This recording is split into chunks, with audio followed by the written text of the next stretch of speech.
자, 반갑습니다. 모두의 성경 소아시아 7개 시리즈 세 번째 시간. 오늘은 고난 속에서 부요한 생명을 누렸던 서머나 교회에 대해서 우리 같이 한번 살펴보도록 하겠습니다. 자, 먼저 우리가 오늘 살펴볼 그 강의 내용들을 목차를 좀 살펴보면요. 서머나 교회의 좀 특별한 부분들, 그러니까 7개의 교회들 중에서 특별히 이 서머나 교회와 빌라델비아 교회는 주님으로부터 어떠한 책망 없이 칭찬만 받았던 교회입니다. 그래서 이 두 교회 중에 하나였던 서문화 교회를 좀 같이 살펴보도록 하고요. 그다음에 서문화 도시의 이 배경에 대해서도 좀 같이 알아봐야 될 것 같습니다. 이 서문화라고 하는 도시가 가지고 있는 이름의 의미, 그리고 황제 숭배를 하는데 굉장히 열정적이고 열심으로 했던 그 도시의 배경들. 그 가운데서 유대인들이 함께 이 그리스도인들을 박해하고 고난을 가했던 이런 배경들도 또 우리 같이 살펴보게 될 것이고요. 이 요한계시록이 기록되었던 그 이후의 일들이긴 하지만 폴리캅이라고 하는 우리 초대 교회의 어떤 믿음의 선배, 그리고 우리가 교부라고 말할 수 있는 그런 폴리캅의 순교, 사도 요한의 제자였죠. 그의 순교에 대한 이야기와 또 예수 그리스도께서 이 서문화 교회에 자기 자신을 계시할 때 알파요 오메가, 처음이자 마지막이라고 말씀하셨고 죽었다가 살아나신 이였다라고 말씀하셨던 그 이유, 그리고 그 의미를 같이 살펴보도록 하겠습니다. 또한 여기에서 고난과 부요함의 이 역설적인 메시지를 좀 같이 살펴보면서 이 서머나 교회의 성도들에게 환난과 궁핍을 안다고 하셨는데 실상 사실은 너희가 부요한 자다라고 하는 그 의미가 무엇인지, 그리고 마지막으로 죽도록 충성하라라고 말씀하셨는데 그 죽도록 충성하라의 그 진짜 의미는 무엇인지, 그리고 죽도록 충성하였을 때 하나님께서 주시는 생명의 면류관의 이 약속에 대해서 같이 좀 살펴보면서 우리 말씀을 보도록 하죠. 자, 가장 먼저 우리가 서머나 교회의 좀 특별한 부분들을 살펴봐야 되는데요. 주님으로부터 책망 없이 칭찬만 받은 교회다라고 했어요. 그렇습니다. 소아시아 7교회 중에서 주님께서 말씀하시는 패턴이 항상 그들을 칭찬하고 그들을 격려한 이후에 그들이 교회가 잘못된 부분들을 책망하시는 부분들이 항상 함께 기록이 되어 있어요. 그런데 굉장히 특별하게 이 빌라델비아 교회와 서머나 교회 이 두 교회는 7개의 교회 중에서 어떠한 책망도 받지 않고 주님께 칭찬만을 받았던 교회라는 거죠. 이 서머나 교회의 상황과 상태와 그런 환경들을 통해서 우리는 시대를 초월한 교훈을 받을 수가 있는 거예요. 가장 모범적이고 가장 바른 신앙 공동체의 표본이 서머나 교회 안에 있었다라고 하는 것입니다. 우리가 지난 시간에 이 에베소 교회를 같이 살펴볼 때에도 이 에베소 교회가 진리를 지키고 말씀을 사모하는 일에는 굉장히 열심이었지만 첫사랑을 잃어버렸던 부분으로 인해서 책망을 받았었죠. 근데 서원화 교회는 그런 고난과 역경 속에서도 하나님과 말씀을 향한 충성과 이 영적인 부요함을 가지고 있었다라는 거예요. 자, 이 서문화 교회는 굉장히 잘 살고 있었던 도시였습니다. 소아시아 7도시들이 대부분의 이 부요함 가운데 있었는데, 특별히 서문화 교회도 잘 살고 부요한 가운데 있었습니다. 그런데 이 가운데서 극심한 고난과 물질적 궁핍을 이 성도들이 당하게 된 거예요. 비슷한 배경이긴 하지만 이 로마 제국의 통치를 받고 있었던 각 도시들은 어, 많은 사람들이 로마 황제를 숭배하는 것, 그리고 가이사를 나의 주님으로, 로마 황제를 나의 주님으로 받아들이는 것과 그렇게 고백을 해야지만 상업인들의 그 길드에 가입할 수 있는, 상업인 조합에 가입할 수 있는 이런 상황들이 있었는데 이를 거부했다. 우상 숭배를 거절했다. 라고 하는 것은 스스로 극심한 고난 가운데 물질적인 궁핍을 얻겠다. 내가 감내하겠다라고 자발적으로 들어가는 것이거든요.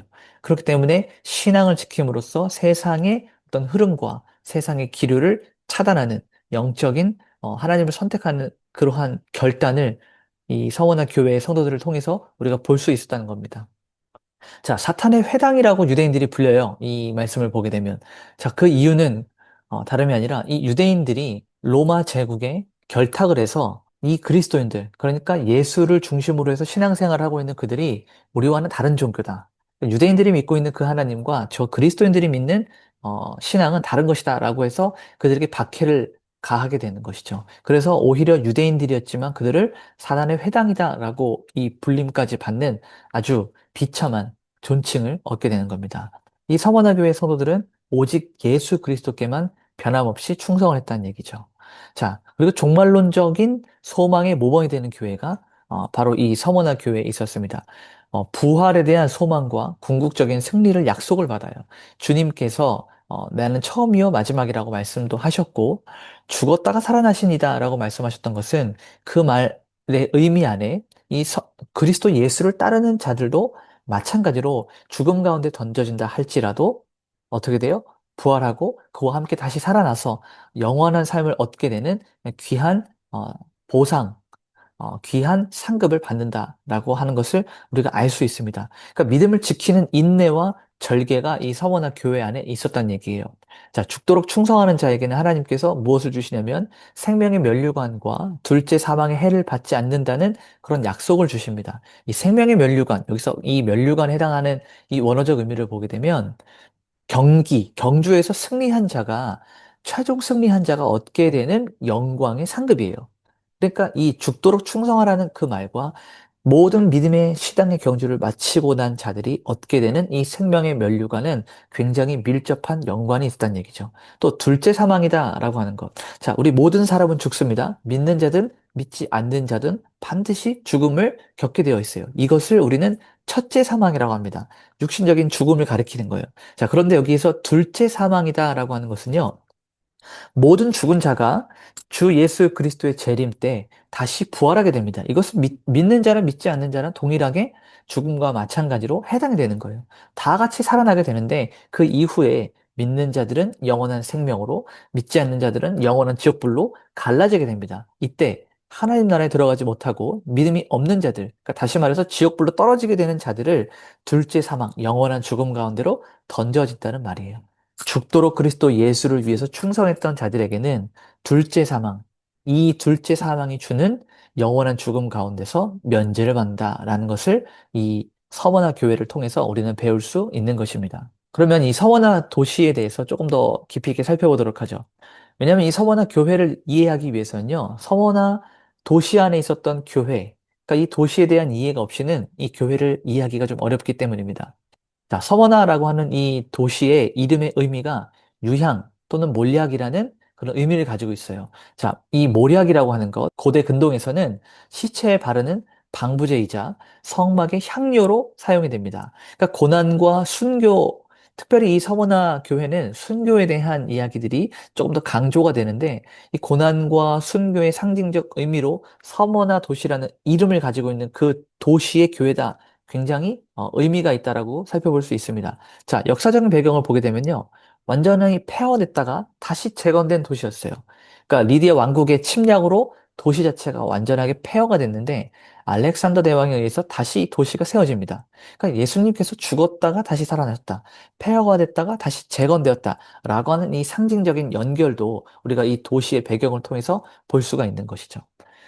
자, 그리고 이 서머나 도시에는요, 아까 서두에도 말씀을 드렸지만, 소아시아의 일곱 교회, 그리고 일곱 도시가 전부 다 로마 제국의 통치와 지배를 받고 있었던 도시의 배경 가운데 있었습니다. 그런데 특별히 이 서머나 도시는요, 소아시아에서 최초로 로마 황제를 위한 신전을 건립을 해요. 그러니까 그만큼 로마 제국에 충성된 도시였었고, 이 로마 정부와 로마 제국과 더 결탁을 해서 많은 혜택과 많은 특권들을 누렸던 도시였다라는 것을 알 수 있습니다. 자, 특별히 이 서머나 도시에는요, 1년에 한 번 이 황제, 그러니까 로마 황제를 숭배해야 되는 것을 의무화하고 있어요.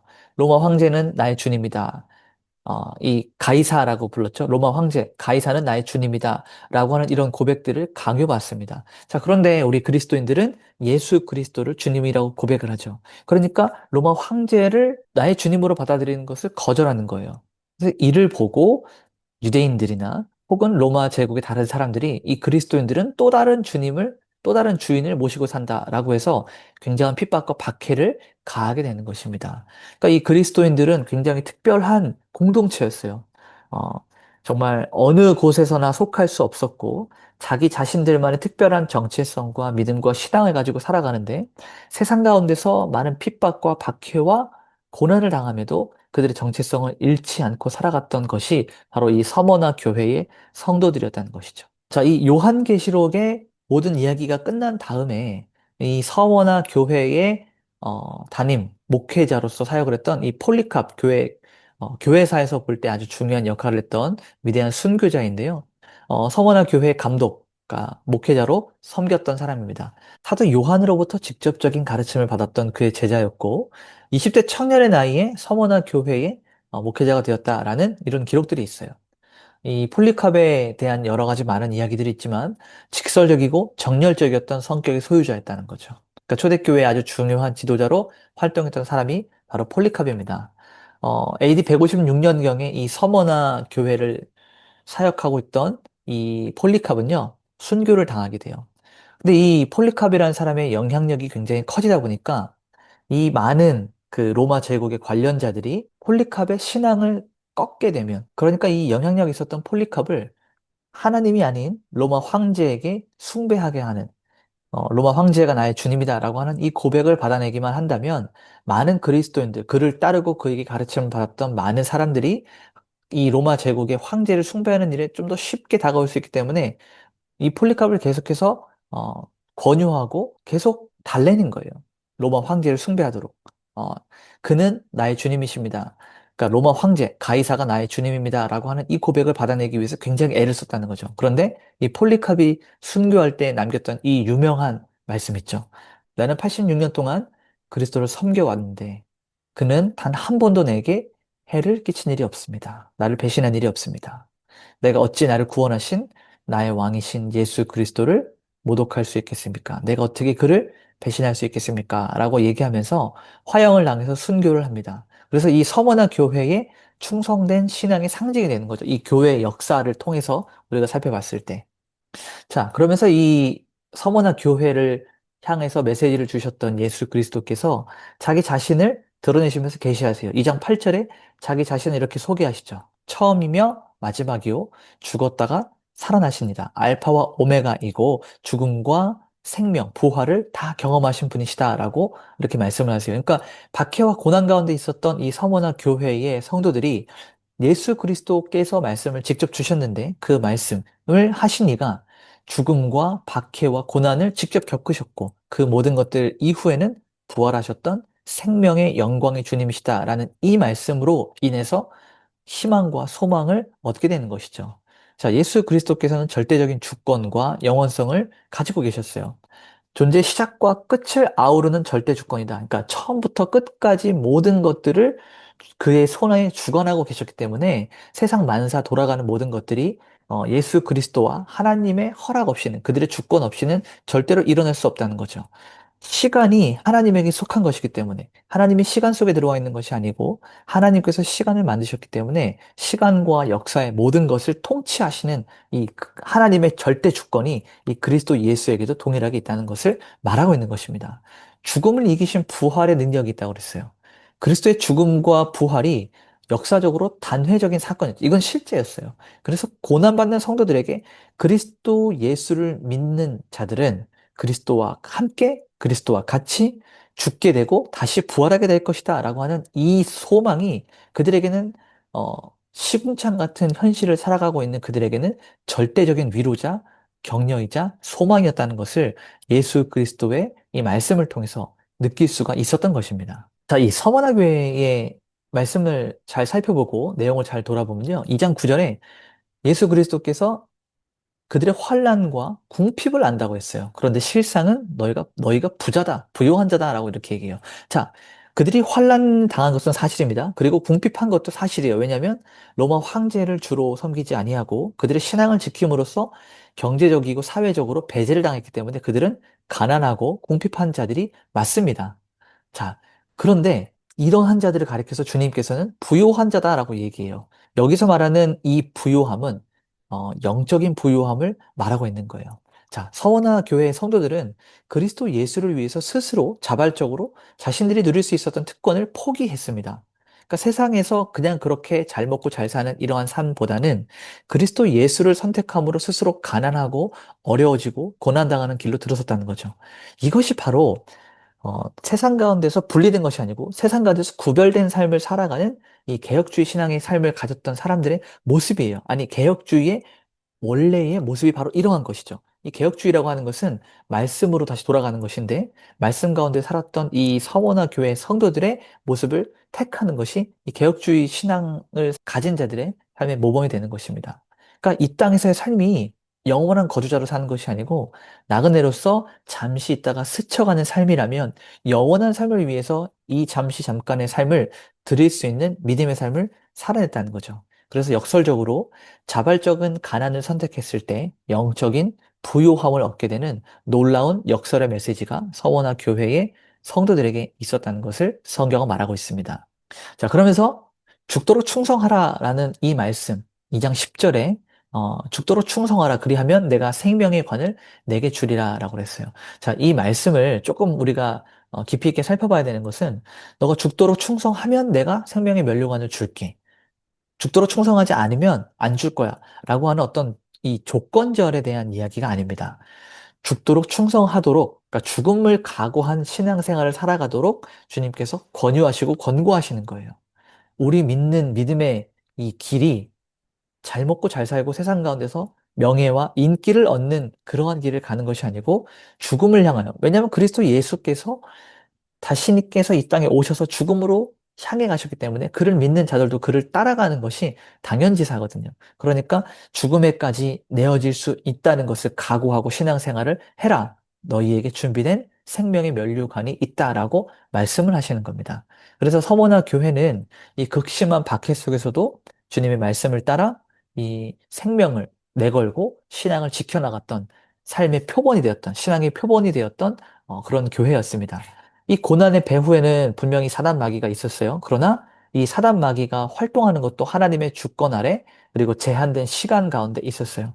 왜냐하면 우리가 여기서 10일 동안이라고 하는 건 문자 그대로 열흘을 말하는 것이 아니고 제한된 시간을 상징하고 있어요. 왜냐하면 이 요한계시록은 묵시록이기 때문에 많은 문자들이 상징적으로 의미를 담고 있는데 여기서 말하는 10일 동안은 이 고난이 영원하지 않다. 제한된 시간 가운데 주어진 어떤 특별한 기간 가운데 있는 고통이다라고 이것을 말하고 있는 것입니다. 자, 이기는 자는 둘째 사망의 해를 받지 않는다고 그랬어요. 그러니까 육체적인 죽음, 이것이 첫 번째 죽음, 사망이었다면 둘째 사망은 하나님의 심판 이후에 영생과 영죽음으로 갈라지는 것을 말한다고 했죠. 그러니까 여기서 이기는 자, 그리스도 예수를 믿음으로 구원을 얻고 그와 연합하는 자들은 둘째 사망, 심판을 받지 아니하고 하나님 나라에 영원히 거해서 영생을 얻는다라고 하는 이런 소망을 제시하고 있는 것이죠. 자, 앞에서도 말씀을 드렸지만, 앞 강의에서도 말씀을 드렸지만, 일곱 교회는 단순히 그 지역에 있었던 일곱 개의 교회에게만 주시는 말씀이 아니라, 일곱이라고 하는 이 완전수, 다시 말해서 그 당시에 있는 모든 교회와 오늘날 이 시대를 살아가고 있는 모든 교회의 성도들에게 동일하게 적용할 수 있는 모든 교회에 주시는 그리스도 예수의 말씀이고 편지다. 그러니까 오늘날 우리도 다양한 형태의 고난과 고통과 핍박과 박해 가운데 던져질 수 있다는 얘기예요. 그러나 세상과 타협하지 않고 그리스도께 죽도록 충성하는 죽음까지 갈 수 있다는 것을 각오하고 우리 생명을 드리는 이러한 신앙의 절개를 지킴으로써 우리에게 예비된 생명의 면류관을 얻을 수 있다라고 이 서번화 교회를 통해서 주님은 말씀을 하고 계시는 것입니다. 감사합니다.